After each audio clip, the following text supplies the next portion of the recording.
Más tarde de lo que hubiésemos deseado a esta sesión de tarde del Congreso que es Comunismo, que versa sobre Procesos Históricos 2, la URSS. Para ello contamos con tres ponentes, dado que uno de ellos tiene que coger un avión dentro de poco y marchar de nuevo a París. Esta sesión va a ser un poco distinta. Va a hablar Jean Salem, que después se tendrá que ir. Vamos a hacer una pequeña pausa. Tendremos un momento de debate en lo que los propios ponentes están completamente invitados a participar, evidentemente, como cualquier otro. Y después hablarán los otros dos ponentes. Entonces, sin más, porque el tiempo se nos echa encima, voy a pasar a presentar a los ponentes y comenzamos con la ponencia de Jean Salem. Bueno, no sé si alguno de los organizadores me podría dar un programa, por favor, que no... Lo siento, pero... Bueno, mientras tanto recordar que la hoja de firmas está circulando para el público y que es necesario firmar para confirmar la asistencia para aquellos que hayan pedido créditos de elección o optativos para grado. Así que bueno, pues como he dicho, voy a pasar a presentar a los ponentes. En primer lugar, Jean Salem es profesor de filosofía en la Universidad de la Sorbona y es director del Centro de Historia de los Sistemas de Pensamiento Modernos de 1998. Junto con Isabel Garo y Stathis Koulakis dirige desde hace tiempo el seminario Marx en el siglo XXI, el espíritu y la letra. Sus líneas de investigación se han visto reflejadas en estudios de autores como Vasari, Feuerbach, Lenin, Demócrito, Epicuro, Lucrecio o Maupassant. Es autor de diversas publicaciones en las que pueden destacarse las siguientes: Demócrito, Epicuro, Lucrecio, La verdad de lo minúsculo, de 1998, Una lectura frívola de las escrituras, la esencia del cristianismo de Ludwig Feuerbach, Lenin la revolución y Spinoza en el siglo XXI, asimismo como La felicidad o el arte de ser feliz en grandes tiempos. Esta es su última publicación. Jean Salem nos va a presentar una ponencia un tanto sui generis que tiene el siguiente título: debemos votar una perspectiva comunista. Sin más, voy a darle paso a la palabra y después pasaré a presentar tanto a Lía Falcón como a Fernando Hernández Sánchez. Así que nada, puedo empezar. Gracias, Clara. Gracias a todos. Excusez-moi, je vais parler en français. Je vais publier en janvier prochain un livre qui est un peu un livre d'humeur. La question à laquelle répond ce livre est la suivante: faut-il voter? Ou, si vous préférez, peut-on s'abstenir? Alexis de Tocqueville, ce penseur français qui est si souvent cité par les penseurs bourgeois, écrit quelque part que les gens qui regardent le vote universel comme une garantie de la bonté des choix se font une illusion complète. Le vote universel, le suffrage universel, disait Tocqueville, a d'autres avantages, mais pas celui-là. La tradition qui est la mienne en philosophie, qui est celle de la plupart d'entre vous, la tradition matérialiste, n'est pas optimiste depuis la nuit des temps. Épicure, sur qui j'ai travaillé, marie un optimisme naturaliste, une grande confiance envers la nature, un optimisme naturaliste à un grand pessimisme anthropologique. Il n'est pas question pour lui de penser que les hommes, peu à peu, de proche en proche, deviendront tous sages. Et des épicuriens très tardifs au XVIIe siècle, qui sont les premiers libertins, se qualifient entre eux de déniaisés. Déniaisés, c'est-à-dire ceux qui connaissent la vérité, comme on dit à propos de ceux qui connaissent le mystère de l'amour. les libertins, qui sont souvent des épicuriens, au sens philosophique du terme, considèrent que la religion est un instrument destiné à manipuler le peuple, à le tenir en respect, mais ils ne pensent absolument pas que le peuple pourra un jour être conscient de cela. En clair, c'est à partir du XVIIIe siècle, des Lumières, illuminisme aussi, à partir du comtisme, du marxisme, que l'optimisme est l'idée que la plupart des hommes seront en marche bientôt sur la route du progrès moral, du progrès matériel. C'est depuis le XVIIIe siècle que cette idée a partie liée avec le matérialisme philosophique.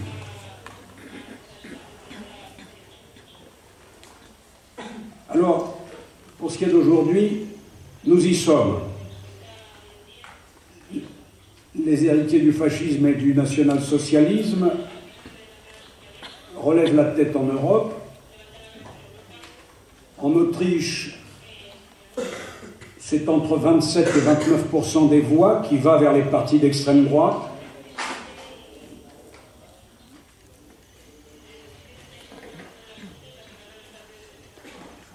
En Norvège, un parti du progrès très mal nommé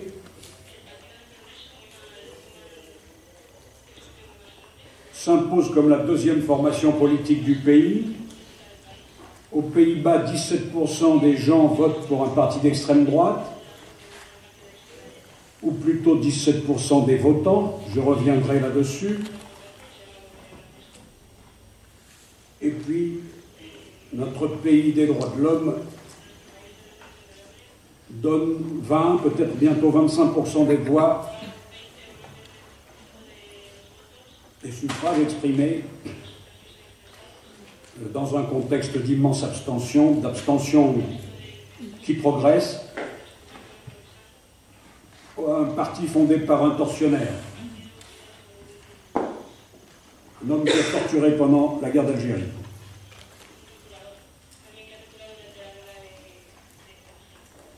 La question que je pose à la fin de l'introduction de mon petit livre, c'est donc sans angoisse exagérée, la question suivante.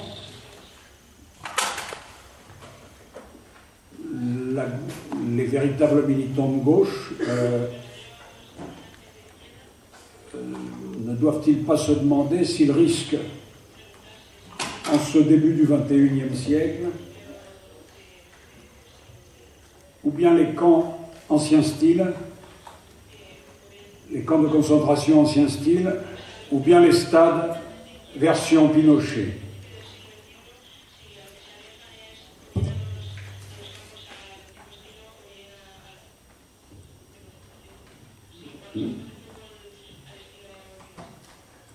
Tout cela dans une ambiance qui sent un petit peu,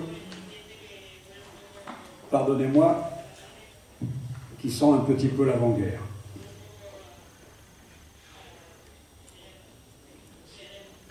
Alors, mon petit livre se divise en 3 parties. La première s'appelle le cirque électoral, la deuxième s'appelle le pouvoir confisqué, et la troisième partie s'appelle l'élection ininterrompue. Et évidemment, je veux dire dans cette troisième partie qu'on nous fait vivre dans un climat d'élection ininterrompue afin de nous empêcher de faire de la politique. Le cirque électoral. Je commence en citant un mauvais petit livre écrit par un vieil anarchiste obscur que j'ai découvert à la Bibliothèque nationale. Le titre est le suivant: 2 siècles plus tard, 2 siècles après la Révolution française, après le XVIIIe siècle, espoir démocratique et réalité. L'auteur, qui s'appelle Monsieur Barbier,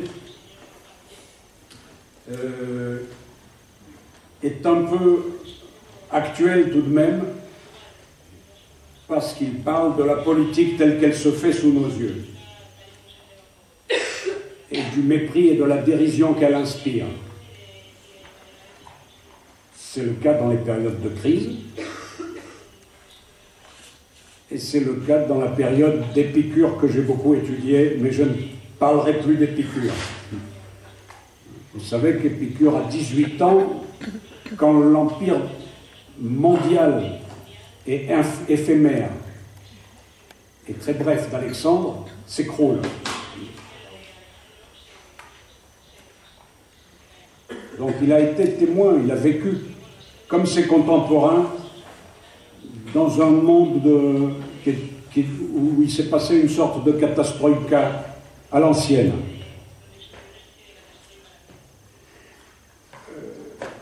Le petit livre dont je parlais de M. Barbier a des titres de chapitres assez drôles, qui sont, par exemple, « Comédie de la défense des droits de l'homme »,« Comédie des sondages »,« Comédie de la justice »,« Comédie de la lutte contre le chômage », etc. Parmi les quelques idées intéressante de ce mauvais petit livre, il y a bien sûr la critique du manque de crédibilité de la parole publique. Vous savez peut-être que Tony Blair, ce digne fils de Thatcher, comme on dit en Grande-Bretagne, cette incarnation exemplaire de la gauche de droite qu'a inventé la fin du XXe siècle. Tony Blair a dit que dans l'opposition, on vit en vers, en poésie, on vit comme si on faisait des vers, mais dès qu'on est au pouvoir, on vit en prose. Quand il soutenait la dévastation de l'Irak, Tony Blair faisait donc de la prose. Alors, la chose n'est bien sûr pas nouvelle.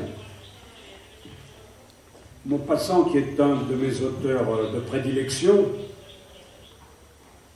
parle déjà dans 1000 pages, souvent drôles, par exemple de la Providence qui, je cite, ment, triche, vole, trompe les humains comme un député ses électeurs. Donc, la plaisanterie à propos de la crédulité des uns, de la rouerie, de la façon de se comporter comme des escrocs des autres. La rouerie, le fait d'être un trompeur, elle est ancienne, aussi ancienne que la démocratie bourgeoise.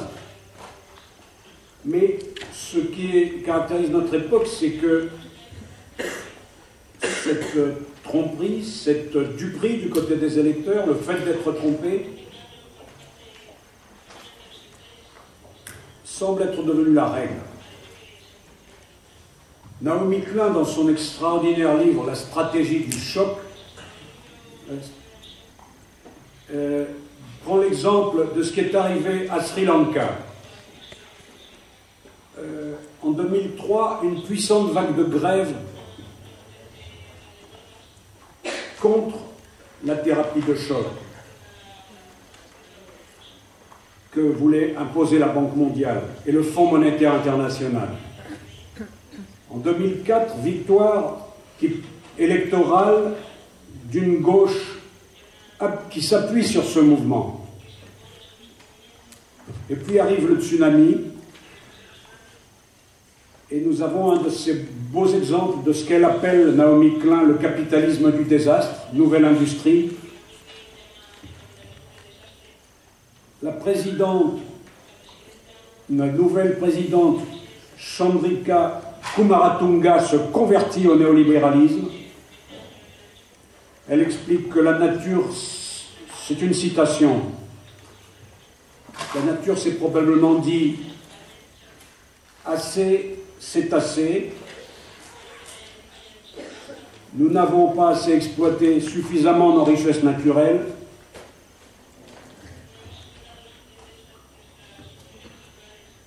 Quatre jours plus tard, la loi visant à privatiser la distribution de l'eau potable était votée. La vente à la découpe du pays, comme on dit dans l'immobilier, était lancée.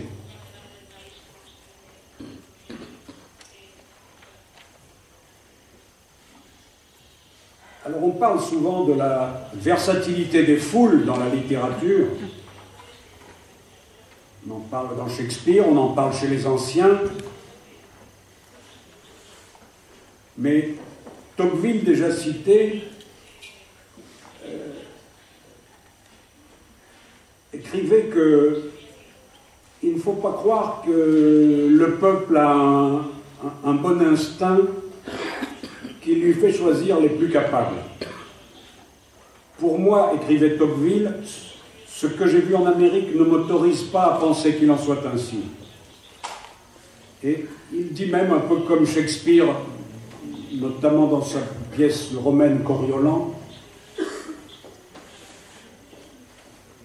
que ce sont plutôt les plus médiocres qui sont portés vers le pouvoir par le suffrage universel, par le suffrage de la foule, et qu'un homme d'honneur ne se présente pas au suffrage. En tout cas, très souvent, c'est ainsi qu'il sauve son honneur, qu'on sauve son honneur.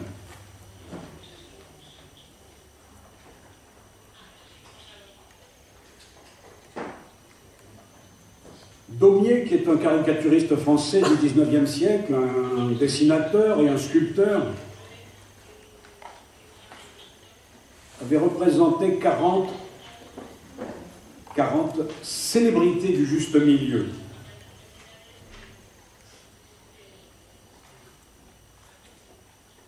Si.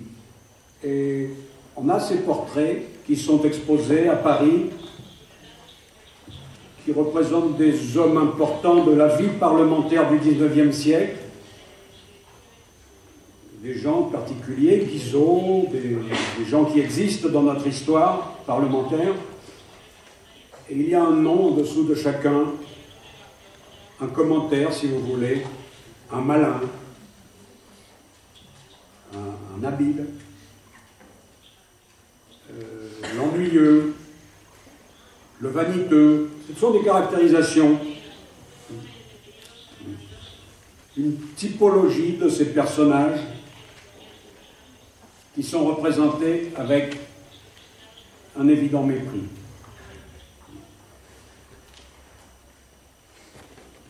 Pour revenir à aujourd'hui, et sans nous livrer à du populisme grossier, etc.,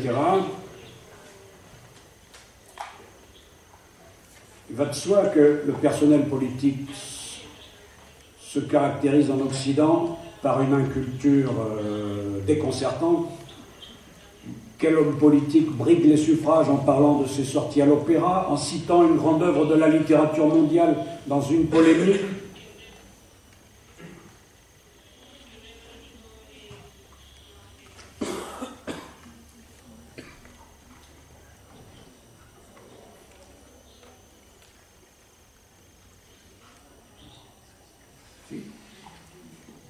Quel homme politique invoque des pages de la littérature mondiale dans une polémique, un grand auteur, une citation?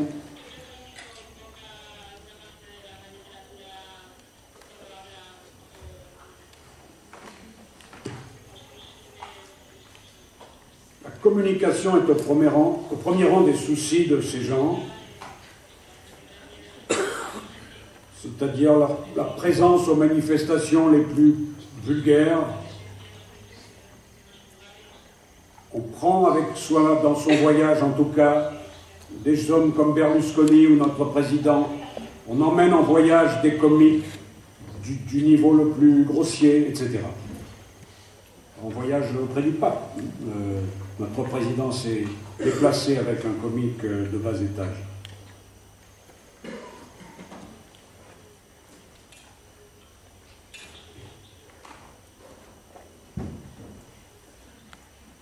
Et tout cela pour dire qu'il y a des situations où on n'est pas tenu de choisir, on n'est pas obligé de choisir. Si après une guerre civile qui a fait 100 000 morts, à Sri Lanka encore, mais cette fois-ci en 2010, si vous avez le choix entre deux candidats, le président sortant, Rajapakse, c'est son nom, et le général Fonseca, ils sont tous deux des criminels de guerre, poursuivis par les cours internationales pour crimes de guerre, responsabilité dans des viols, des massacres, etc.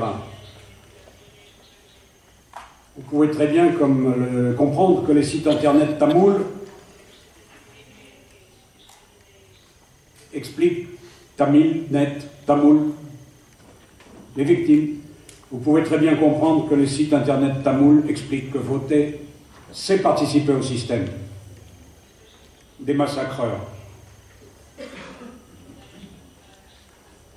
Alors, bien évidemment, nous avons des oiseaux un peu moins répugnants sous nos latitudes. Nous avons seulement des hommes politiques qui, de droite ou prétendument de gauche, ont suivi à peu près toutes les croisades de l'Empire dans les 20 dernières années.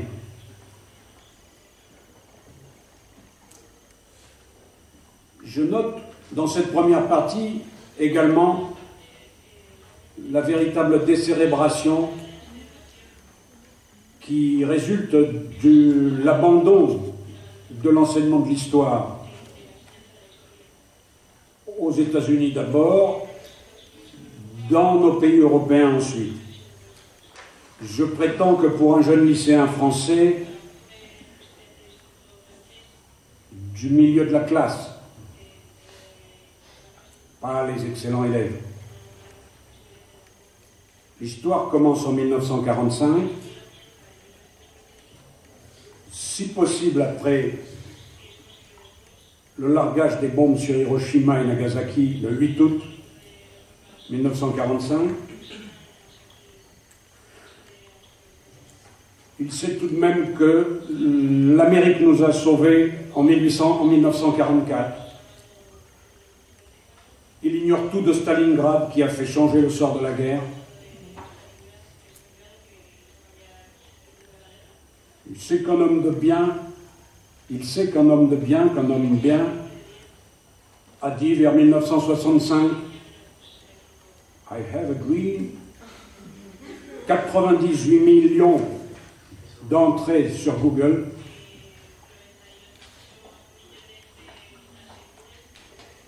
Et il sait qu'un autre homme qui présentait bien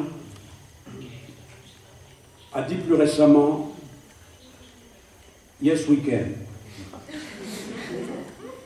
Mais un sondage réalisé dans les années 1985 en France arrivait à la conclusion qu'une majorité de jeunes Français pensaient, restez assis chers amis,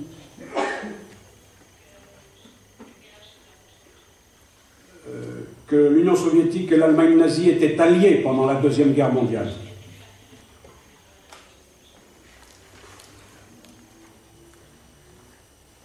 Je termine cette première partie, parce que je ne veux pas vous achever, par des considérations sur la prolifération des dynasties électives.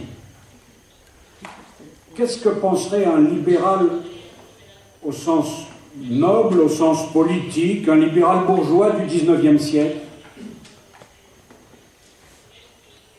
s'il avait été congelé et s'il revenait parmi nous, en voyant qu'on arrive à faire voter des dizaines de peuples, beaucoup de dizaines de peuples, pour le fils du président sortant et pour le petit-fils du président qui était le président sortant. L'Amérique, Bush père, Bush fils, les traditions ancestrales, Pakistan, Inde. Vous savez que dans la version tragique, la dynastie des Bhutto a donné le père, Ali, Premier ministre, pendu en avril 1979, la fille, Benazir, 2 fois Premier ministre, assassiné en 2007, le mari de Benazir, connu comme escroc, comme affairiste, aujourd'hui président du Pakistan, et le fils de Benazir et d'Assif Zardari, le mari de Benazir, a bien sûr été élu à 19 ans dirigeant du parti au pouvoir. Les révolutions, les mouvements qu'il y a eu dans les pays arabes ont évité en Tunisie, en Égypte, que le fils ou le gendre ne succède à la suite d'élections mêlées ou non de violence. Ont évité que les fils ou les gendres ne succèdent à Monsieur Père. Le Gabon, la démocratie héréditaire en Grèce, sur 50 années de démocratie, pendant 37 années, la famille Karamanlis ou la famille Papandréou, sur 3 générations, ont fourni les premiers ministres. Bref, ce clanisme qu'on croyait réservé au Liban ou à quelques pays de Méditerranée, plutôt petit, plutôt insulaire, ce népotisme, il n'est pas besoin d'aller le chercher en Corée du Nord, il est universel. Il est universel et il est reconduit par des élections parfois truquées, mais souvent, et c'est peut-être plus désespérant, des élections libres, comme on dit. Deuxième partie, le pouvoir confisqué. Il y a eu, bien sûr, une très difficile émergence du suffrage universel au XIXe et au XXe siècle. Au moment de la Révolution française, vous savez sans doute que la première loi distinguait entre les citoyens actifs, ceux qui donnaient l'équivalent de 3 journées de travail par an en impôts, en taxes, et les citoyens passifs qui n'avaient pas le droit de voter. Il a fallu attendre 1848 pour qu'on passe d'un corps électoral de 235 000 personnes au suffrage universel masculin, certes, mais suffrage universel en tout cas, pour les hommes, c'est-à-dire à 9 millions de personnes. Et puis Adolphe Thiers, le bourreau de la Commune, est revenu en arrière.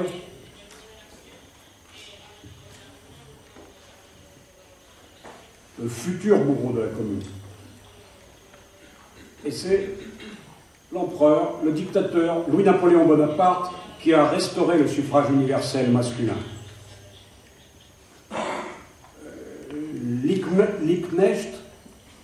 Wilhelm Liebknecht, le père de Karl, Wilhelm Liebknecht, ami de Marx, disait qu'il faut bien réfléchir quand on parle du suffrage universel, ne pas en faire une panacée et se rappeler que Louis-Napoléon Bonaparte comme Bismarck, dans des moments où ça leur convenait, où ils réclamaient le plébiscite en leur faveur, ont concédé, ont donné le suffrage universel, ont admis. Et puis, la règle majoritaire a beaucoup d'avantages. Elle permet de mettre fin souvent au conflit. Elle permet d'agréger des opinions contradictoires. Mais ce n'est pas la peine de penser au conseil d'administration des grandes firmes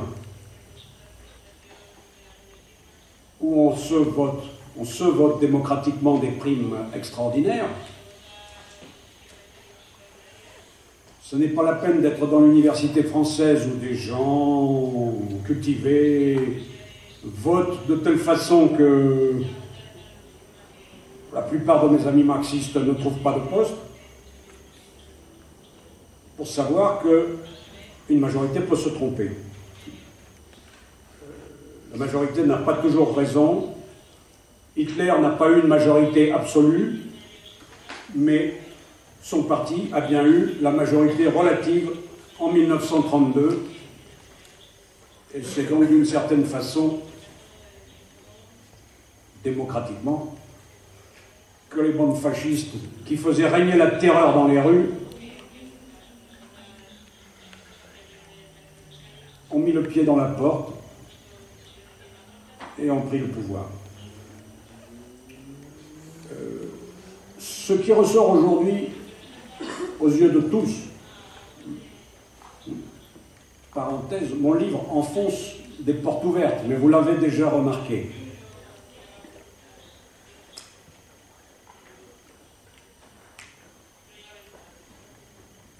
Ce qui ressort aux yeux de tous, c'est que le suffrage, de toute façon, est piétiné, foulé aux pieds. Quand les peuples votent comme il faut, les médias, les béni oui-oui, comme on dit en franco-arabe, ceux qui disent sont contents. Mais quand les peuples votent mal, alors il faut absolument les faire voter de nouveau. Les électeurs français ont rejeté un projet de constitution pour l'Europe en 2005. On a aboli leur volonté en réunissant un Parlement qui a dit le contraire, qui a voté le contraire. Députés socialistes, bien évidemment, compris. Même chose aux Pays-Bas. Parfois, on demande au peuple lui-même de se déjuger.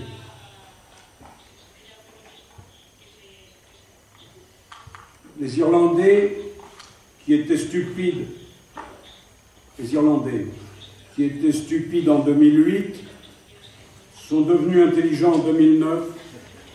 Un deuxième référendum a abouti à la réponse attendue, oui à l'Europe, du capital. Bref, nous comprenons tous de quoi on parle dans le roman de Saramago, La lucidité, la lucidité, quand on nous dit qu'il y a un drame dans un pays qui ressemble au Portugal, un Portugal de fiction, parce que le pourcentage des bulletins valides à une certaine élection n'atteint même pas 25%.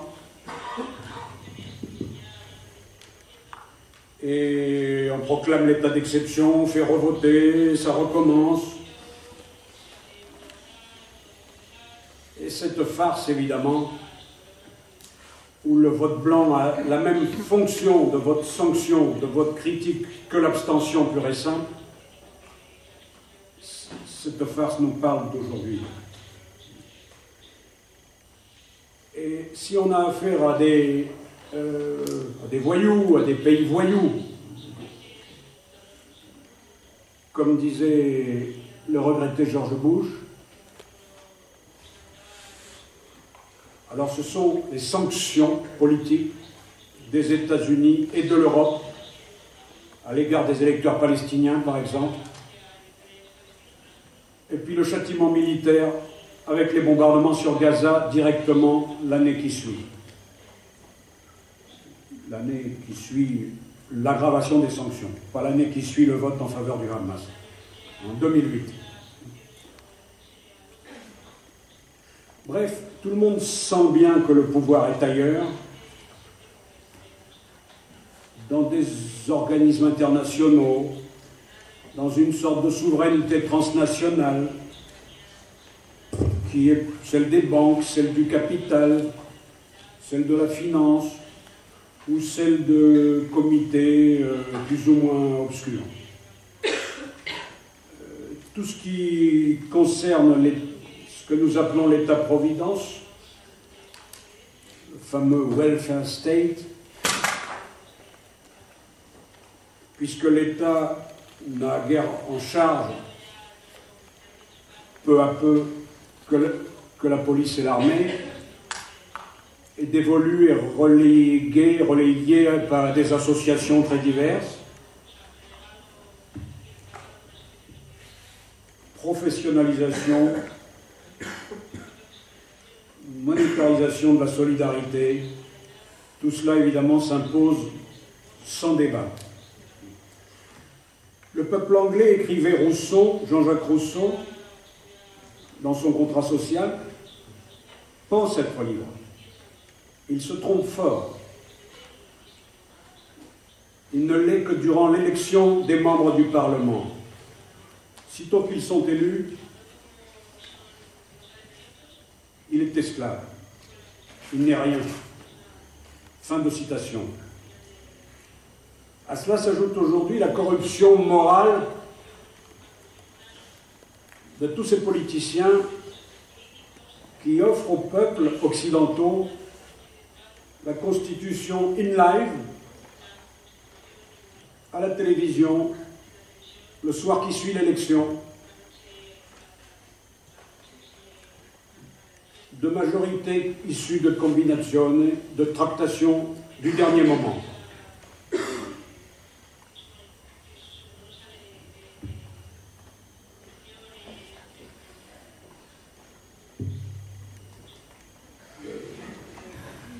Le parcours du Britannique Nick Clegg est à cet égard extraordinaire.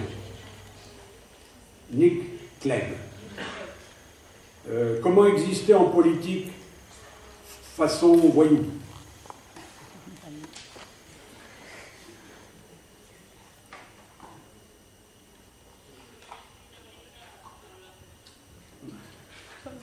Comme un petit gangster. Je suis libéral, ni conservateur, ni travailliste. Tout m'oppose aux conservateurs. Mais tout m'oppose aux conservateurs. Je suis la jeunesse, je suis l'avenir, etc. Le 11 mai 2010, victoire des conservateurs, Nick Clegg entre dans le gouvernement de Sa Gracieuse Majesté. Et des jeunes gens furieux protestent contre le doublement, le triplement des droits universitaires à Londres.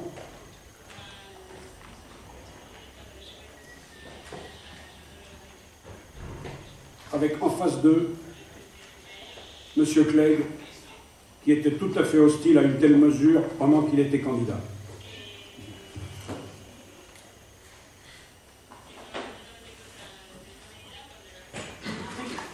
Pour ne pas achever maintenant nos amis traducteurs,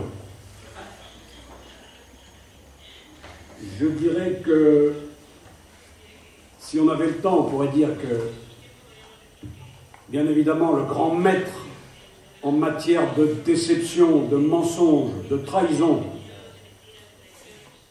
c'est notre merveilleux homme qui a eu 200 000 personnes pour l'acclamer à Berlin quand il était candidat, non pas en Allemagne, mais aux élections des États-Unis. J'ai nommé Barack Obama, et je nous renvoie en arrière. Je nous renvoie à cette époque où on a amusé la planète entière pendant 2 ans avec cette grave question: est-ce que ce sera un homme de race noire ou une femme qui dirigera l'Empire dans 2 ans. Tout ce cirque est évidemment destiné à nous éviter de faire de la politique. Et pour ne pas tuer nos traducteurs, je ne parle pas longtemps, j'évoque seulement de l'hyperabstention chronique aux États-Unis. Pas depuis toujours. On a beaucoup voté aux États-Unis au XIXe siècle, massivement, les hommes blancs, bien sûr. Mais depuis 50 années, abstention massive, quand un président est élu triomphalement, c'est 25% des inscrits qui se sont déplacés pour lui. Ça a été le cas pour Reagan, ça a été le cas pour Obama. Et puis très vite, tout rentre dans l'ordre. À mi-mandat, en 2010, au milieu du mandat d'Obama, en 2010, l'écœurement, le dégoût avait fait qu'on a retrouvé le taux d'abstention encore plus massif.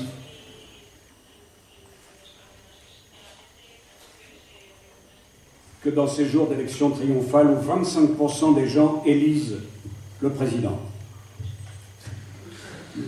On a retrouvé le niveau d'abstention normal. Aujourd'hui, on est élu en Haïti, président d'Haïti, avec 700 000 voix, contre un chanteur. Un autre candidat est un chanteur. On peut faire un État indépendant à l'ONU, Monténégro, avec 200 000 personnes. Moins qu'un arrondissement de Paris. Troisième partie, l'élection ininterrompue. Troisième partie, l'élection. Dans ce monde qui est caractérisé, surtout dans ce monde occidental, qui est caractérisé par beaucoup de gens, par Zizek par exemple, comme une Herrensvolk-démocratie, comme une démocratie pour la race des seigneurs. Il va de soi que la politique des États-Unis et de l'Occident en général a tendu à imposer un modèle électoral parfaitement abstrait dans le monde entier. Parfois avec la caution de l'ONU scandaleuse. Au Gabon, par exemple, il y a eu des élections marquées par la violence, la tricherie, que des commissions de l'ONU ont validées très sérieusement. D'autres fois, les Nations Unies ont fait un très beau travail de surveillance électorale à Timor oriental, par exemple, ou en Namibie orientale. Et heureusement, l'Assemblée générale des Nations Unies a stipulé que ce n'est qu'à la demande d'un gouvernement en place qu'on peut envoyer une commission de surveillance des élections.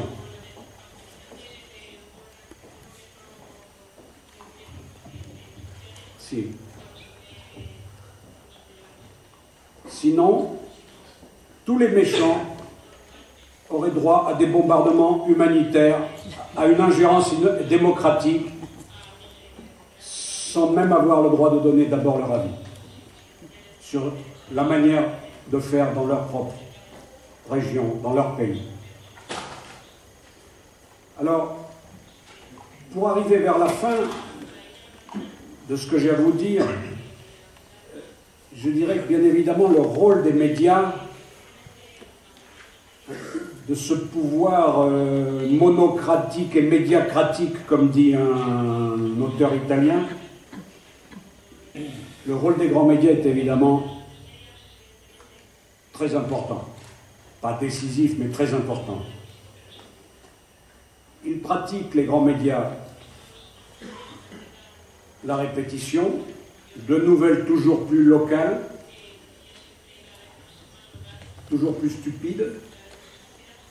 Si vous changez de frontière, que nous appelons en français la scie, le refrain, la chanson de Toulkongan chante 500 fois.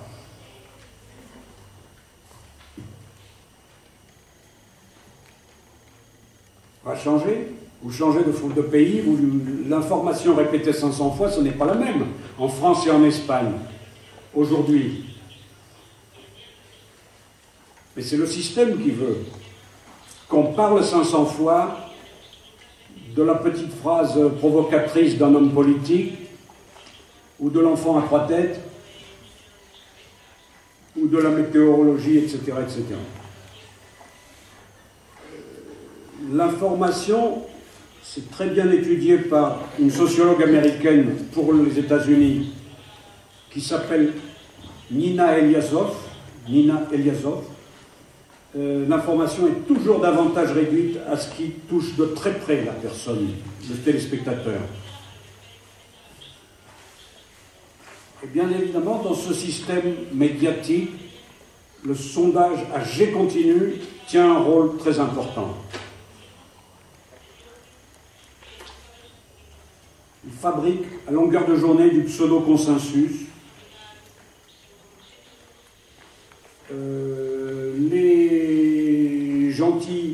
Les journalistes gentils vous expliquent que contester les sondages, c'est contester la démocratie.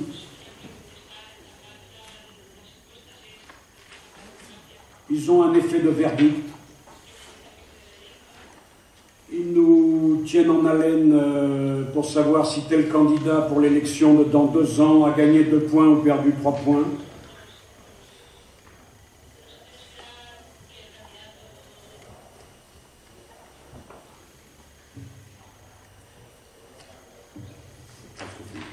Oui. Ils nous tiennent en haleine, on retient notre souffle. Un candidat a gagné 2 points, il a perdu 3 points.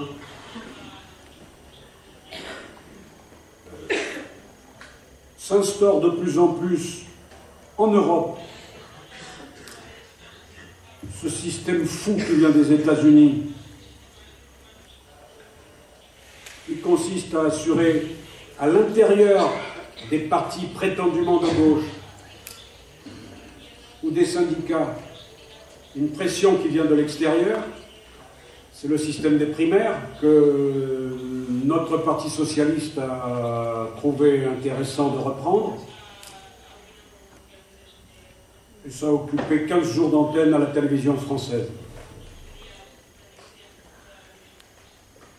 Bref, la politique est réduite au détail. Je passe sur des analyses de la gestuelle de 2 candidats lors des débats télévisés, mais c'est très drôle. Là, parce que vous êtes vraiment généreux avec moi, je vous dis simplement l'anecdote. J'ai tenu entre les mains un livre de 300 pages où 2 chercheurs en sciences politiques opposaient la pyramide inversée, c'est-à-dire les 5 doigts vers le haut, du candidat socialiste Lionel Jospin aux présidentielles françaises de 1995,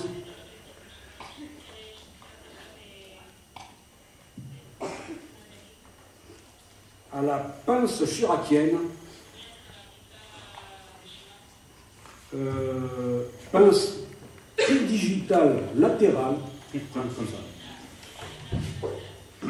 qui rétro-oriente, citation, la concentration des 3 premiers doigts vers l'orateur lui-même,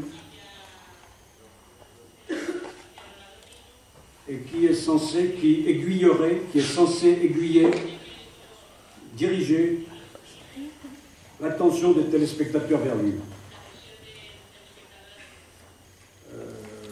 Chercheurs à l'école normale supérieure, des chers collègues qui ont des positions sérieuses.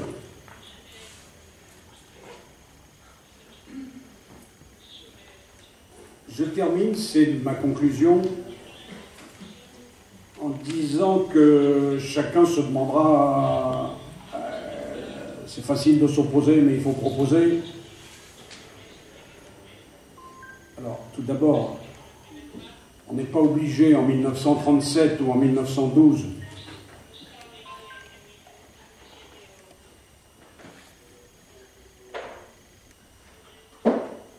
on n'est pas obligé d'avoir un programme pour que les gens aillent voter à 100%, croient au système, et pour que tous les peuples soient heureux et amis entre eux. Ma proposition, c'est la résistance, et mon véritable dernier mot, oui.